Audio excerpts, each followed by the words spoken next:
Terima kasih Anda masih bersama kami. Bagi Anda yang baru saja bergabung, kami hadirkan kembali 3 berita utama hari ini. Tim gabungan Polda Sulawesi Selatan menangkap seorang pria pelaku begal yang menembak seorang anggota polisi di Kota Makassar. 6 orang terduga pelaku perundungan terhadap seorang anak laki-laki berusia 6 tahun di Kabupaten Pangkep ditangkap polisi. Seekor biawak masuk ke dalam lobi kantor Bupati Maros.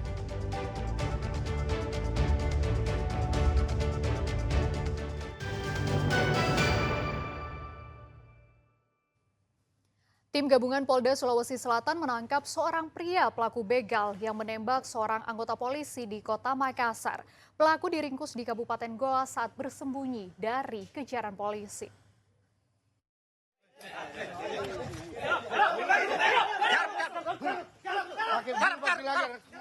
Pelaku penembak polisi yang diketahui bernama Aldi ditangkap tim gabungan Polda Sulsel di salah satu rumah di Kabupaten Goa. Aldi ditangkap setelah rumah yang menjadi tempat persembunyiannya dikepung polisi. Aldi pun langsung dibawa. Aldi merupakan pelaku begal yang juga melakukan perlawanan saat ditangkap. Bahkan pelaku nekat menembak Aibtu Noval, seorang personel dari Polres Pelabuhan Makassar. Saat dikonfirmasi pada Rabu sore, Kapolrestabes Makassar, Kombes Pol Arya Perdana membenarkan penangkapan ini. Kalau barang bukti ada barang bukti, nanti kami itu semua akan jelaskan. Barang bukti yang kan ada juga senjata api atau seperti apa? Senjata api kan dari awal ada, jadi memang tertinggal di sana. Itu nanti dijelaskan juga sama. Kalau untuk jenis senjatanya organik atau? Tapi Sebelumnya, Aibtu Noval ditembak oleh buronan pelaku begal saat tengah melakukan penggerbekan terhadap Aldi di Jalan Abu Bakar Lambogo, Kota Makassar pada Sabtu 3 Mei lalu. Di lokasi kejadian ditemukan sepucuk senjata yang diduga digunakan untuk menembak korban. Aibtu Noval pun dirawat di Rumah Sakit Polri Bayangkara Makassar karena tertembak di bagian dada. Muhammad Sardi melaporkan dari Makassar. Seekor biawak masuk ke dalam kantor Bupati Maros. Biawak itu bahkan sempat membuat kaget Bupati Maros yang hendak pulang kantor. Evakuasi biawak pun dilakukan oleh tim damkar. Melakukan audit di kantor Bupati Maros. Pemadam tolong!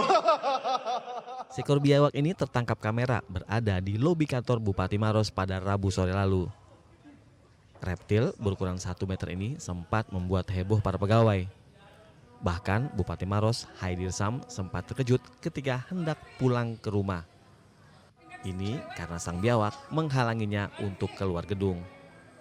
Biawak ini muncul dari arah kantin belakang gedung, lalu masuk melalui pintu lobi. Meski telah diusir oleh petugas Satpol PP, namun biawak ini tetap tak beranjak. Petugas damkar pun datang.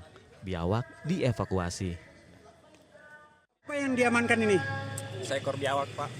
Ya, panjangnya kira-kira berapa tadi? ya setengah meter. Dari mana dia masuknya? Tadi laporannya dari lobi, Lobi. terus diusir keluar sama petugas satpol. Jadi daki kami melapor ke grup bahwa ada biawak masuk, jadi kita langsung meluncur cepat ke kantor bupati. Biawak yang diduga berasal dari aliran sungai yang berada di dekat kantor bupati ini rencananya akan dikembalikan ke habitatnya oleh petugas damkar. Raisa Habu melaporkan dari Kabupaten Maros. Petugas damkar Sinjai melakukan evakuasi cincin yang dikenakan oleh seorang lansia. Pelepasan cincin terpaksa dilakukan di dalam mobil karena korban tak bisa berjalan akibat penyakit stroke.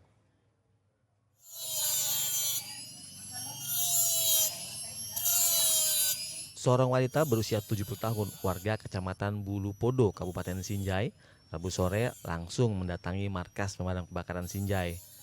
Kedatangan wanita bernama Sri ini untuk meminta bantuan melepaskan cincin yang tersangkut di jari manisnya. Pelepasan cincin terpaksa dilakukan di atas mobil karena Sri menderita penyakit stroke. Menggunakan gerinda kecil dan tetesan air untuk mengurangi panas dan gesekan, cincin berhasil dipotong dan dilepas setelah 30 menit. Seorang warga dari Bulu Podo, desa apa tadi itu, untuk dibukakan cincinnya yang sudah lama yang tidak pernah dicabut. Itu tadi cincin emas ya, Pak? Bukan, dia cincin perak. Jadi kami melakukan evakuasi di atas kendaraan karena orang tua tersebut sudah kena stroke, jadi tidak bisa banyak bergerak. Petugas Damkar Sinjai mengimbau masyarakat agar segera melapor ke posko damkar terdekat jika mengalami kesulitan serupa. Ini agar dapat ditangani secara tepat dan aman.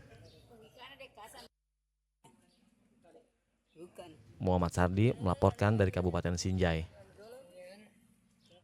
Sidang kasus dugaan pembuatan dan peredaran uang palsu kembali digelar di Pengadilan Negeri Goa. Ada 8 terdakwa yang terbagi dalam 7 berkas perkara. 1 terdakwa akan mencabut berita acara pemeriksaan karena diduga mendapat tindakan intimidasi saat proses pemeriksaan dirinya. 8 terdakwa kasus uang palsu kembali menjalani persidangan kedua di Pengadilan Negeri Goa.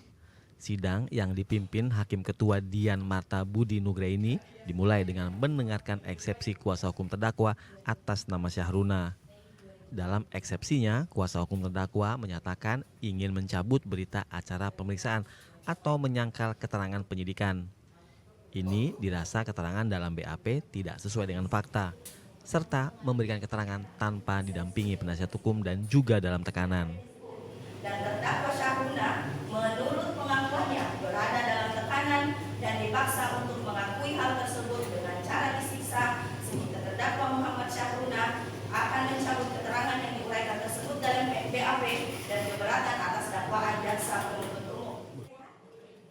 Terkait pernyataan Syahruna dan John yang akan mencabut BAP atau menyampaikan keberatan, jaksa menegaskan bahwa hal itu merupakan hak ingkar terdakwa karena dalam proses penyidikan mereka tidak diambil sumpah. Namun jaksa penuntut umum menyatakan siap membuktikan unsur-unsur dakwaan di persidangan. Ya, itu kan merupakan hak ingkar terdakwa. Terdakwa punya hak untuk ingkar, ya. Nah, terdakwa itu tidak disumpah, jadi dia punya hak untuk ingkar. Kami JPU yang akan membuktikan. Hingga kini 4 saksi telah dipanggil, termasuk 3 anggota kepolisian dan Rektor UIN Alauddin Makassar. Namun 2 saksi belum hadir karena tugas dan kondisi kesehatan. Jaksa menegaskan seluruh langkah penahanan telah dilakukan sesuai dengan prosedur hukum. Muhammad Sardi melaporkan dari Kabupaten Goa.